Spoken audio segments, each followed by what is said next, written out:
va être question ce matin d'ego et d'audace. 1 Samuel 17, les versets 17 à 37. C'est l'affaire de David et Goliath que nous connaissons. Il est question d'ego et d'audace. L'ego désigne la représentation et la conscience que l'on a de soi-même, du fait que l'on existe. Arrêtez de dire aux gens qu'il faut renoncer à leur ego. Bien aimé, avoir de l'ego, ce n'est pas ça le péché. David était conscient, David avait de l'ego. C'est l'ego de David qui fait que quand il entend les injures de Goliath, il dit mince, on ne peut pas m'insulter comme ça. Je suis de l'armée du Dieu vivant. L'Éternel est mon Dieu. C'est l'ego de David qui est touché. Il ne regarde pas à la grandeur de ce monsieur. Il ne regarde pas à son expérience de guerre. Et parce que son ego est touché et que David a de l'audace, il va décider d'agir. C'est pour ça que je dis c'est une question d'ego et d'audace. L'ego normal doit s'accompagner d'audace si vous voulez accomplir de grandes choses. C'est quoi l'audace? Le dictionnaire nous dit que l'audace, c'est le contraire de la peur. Être audacieux implique une volonté de faire les choses malgré les risques. Le risque zéro n'existe pas. Mais comme nous voulons créer le risque zéro, alors nous sommes dans l'immobilisme le plus complet. On n'agit pas. Non, si je crée une entreprise, mais si j'échoue, j'aurai des dettes. Et si je réussis? Le manque d'audace nous fait considérer les risques plus grands que le bénéfice qu'on va en tirer. Bien aimé, je vais nous faire remarquer ici que Dieu n'est pas apparu à David pour lui dire va combattre Goliath. Le prophète n'a pas parlé à David. David a analysé la situation. Et sur la base de la connaissance qu'il avait de son Dieu et des vertus qu'il avait en lui, il avait son ego et son audace pour lui. Il a dit moi je m'en vais. Nous manquons d'audace. Et le pire c'est que nous faisons passer ça pour de l'humilité. On met ça sous le coup de la prudence. C'est ce que Saül a voulu faire à David.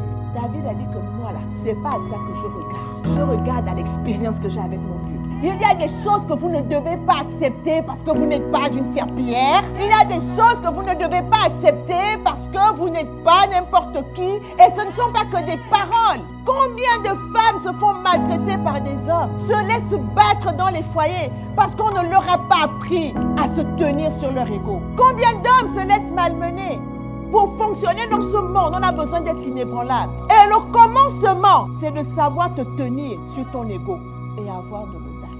Pourquoi c'est une question d'ego et d'audace? L'ego, c'est la représentation de qui tu es. La conscience que tu as de toi-même. Et c'est cette confiance que tu as de toi-même qui donne l'audace, qui donne la confiance en soi. Et la confiance en soi, c'est elle qui donne l'audace. Alors il y en a qui vont me dire, oui, mais les gens qui ont de l'ego sont égoïstes. Non, non, non. L'égoïsme, c'est un attachement excessif à soi-même qui fait que l'on recherche exclusivement son plaisir et son intérêt personnel. C'est ça, sans tenir compte de l'intérêt des autres. Mais quand David prend son audace ici pour aller en guerre, c'est pour délivrer tout Israël.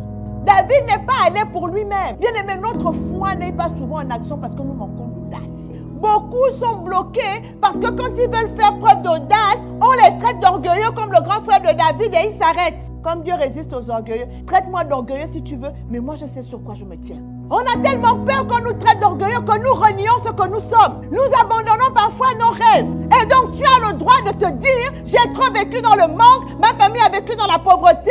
Seigneur, je veux l'intelligence parce que je dois monter des affaires pour nous sortir de cette situation. Tu en as le droit. Ça ne veut pas dire que tu es un esclave de l'argent parce que la Bible dit l'argent répond à tout. Dieu ne veut pas que nous soyons ni égoïstes, ni égocentriques, ni égotiques, ni orgueilleux.